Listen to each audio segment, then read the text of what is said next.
Class 9th chemistry में आपका 5th lesson का टॉपिक सेकंड है, कक्षाओं में इलेक्ट्रॉनों का वितरण। ठीक है। बोर-बरी के नियम ने के अनुसार कक्षाओं में इलेक्ट्रॉनों का वितरण होता है। तत्वों के परमाणु की विभिन्न कक्षाओं में इलेक्ट्रॉनों की व्यवस्था इलेक्ट्रॉनिक विन्यास कहलाती है। ठीक है। हमने पढ़ा है कि इलेक्ट्रॉन ये आपका न्यूक्लियस है, नाभिक है, ये पहली कक्षा है, ये दूसरी कक्षा है, ये तीसरी कक्षा है, ऐसे करीब 7 कक्षाएं तक हो सकती हैं। अब इनमें इलेक्ट्रॉन पहली कक्षा में कितने हैं, दूसरे में कितने हैं, तीसरे में कितने हैं, इसकी व्यवस्था ही इलेक्ट्रॉनिक विन्यास कहलाती है। संख्याओं कक्षाओं में अधिकतम इलेक्ट्रॉनों का वितरण सामान्य 2n² के हिसाब से होता है। अगर आप n बराबर 1 रखेंगे तो आप टू इंटू 1 का स्क्वायर, तो 1 का स्क्वायर 1 और 2, तो आपका फर्स्ट सेल में 2 इलेक्ट्रॉन आएंगे। सेकंड में n बराबर अगर 2 रखोगे तो 2 इंटू 2 का स्क्वायर एंड 2 का square 4 to the 8। Second cell में मैक्सिमम 8 इलेक्ट्रॉन आ सकते हैं। ऐसे थर्ड में 3 रखोगे तो 3 स्क्वायर 9 टू द 18 हो सकते हैं। इस तरीके से हम सातों कक्षाओं में इलेक्ट्रॉन को ऐसे रख सकते हैं। तीसरी कक्षा में अगर आपका अधिकतम इलेक्ट्रॉन 18 होने चाहिए, लेकिन 15 इलेक्ट्रॉन आपके पास है, तो 8 इलेक्ट्रॉन ही आएंगे, बाकी 7 इलेक्ट्रॉन अगली कक्षा में चले जाएंगे। ये ध्यान रखिएगा। ठीक है।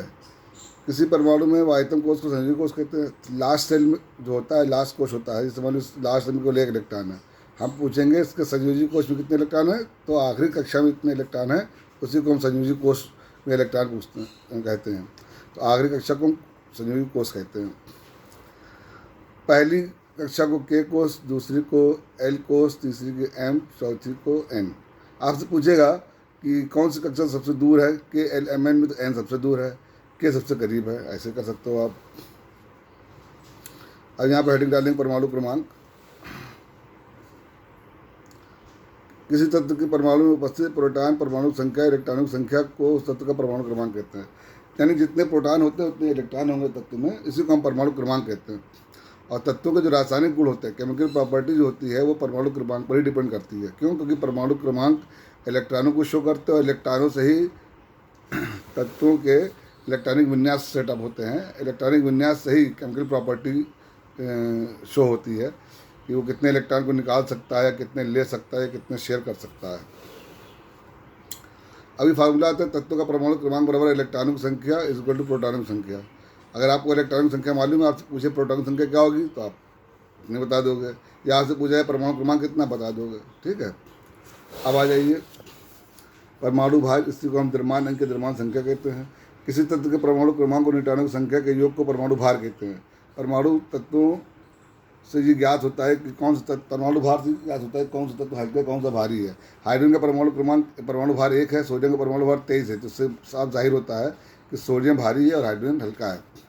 ये फार्मूला बन जाता है तत्व का परमाणु भार बराबर तत्व का परमाणु क्रमांक प्लस न्यूट्रॉनों की संख्या। यहाँ पे हम प्रोटॉनों की संख्या भी लिख सकते हैं, तो मेरा फार्मूला बन जाएगा तत्व का परमाणु भार बराबर प्रोटॉनों की संख्या प्लस न्यूट्रॉनों की संख्या, या इलेक्ट्रॉनों की संख्या प्लस न्यूट्रॉनों की संख्या। अब आ जाइए, नोट में लिखा है किसी तत्व का परमाणु भार कम होगा तो उस तत्व वो तत्व हल्का होगा, जो जिसका परमाणु भार ज़्यादा होगा वो भारी होगा। अब आ जाइए ऑब्जेक्टिव्स को लगाइएगा, हम आपको हिंट दे रहे हैं। परमाणु नाभिक में स्थित प्रोटॉनों तथा न्यूट्रॉन की संख्या को क्या कहते हैं, परमाणु भार कहते हैं। किसी तत्व की परमाणु संख्या से ज्ञात होता है इलेक्ट्रॉनों की या प्रोटॉनों की संख्या होती है। ठीक है। इस तरीके से आप ऑब्जेक्टिव और वेरी चार्ट लगाइएगा। नेक्स्ट टाइम पे आप उसके क्वेश्चन टैली कराएंगे।